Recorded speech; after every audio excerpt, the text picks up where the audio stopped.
إليك وصفة جديدة وشهية من ماجي. سوف تحتاجين مكعبين من مرقة الدجاج ماجي لهذا الطبق، بالإضافة إلى المكونات التالية. ابدأي بقلي واحدة متوسطة من البصل وواحدة متوسطة من الكرات بملعقتي طعام من الزبدة المذابة حتى يصبحا طريين. أضيفي الثوم و5 إلى 6 وحدات من الطماطم وورقتي غار والقليل من الزعتر الطازج. أضيفي مكعبين من مرقة الدجاج ماجي لتضمني الطعم اللذيذ مع كوب من الماء، ثم حركي المزيج حتى تطهى الطماطم تماماً وتصبح طرية.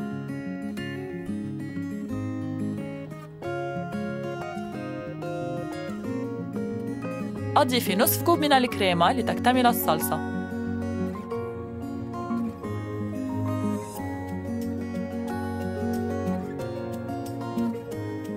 أمزجي المعكرونة المطهوة والزيتون والبقدونس المقطع مع الصلصة.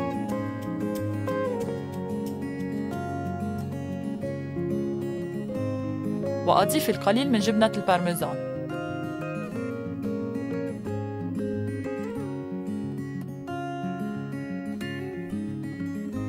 سوف يفرح هذا الطبق كل الجالسين إلى مائدة العشاء.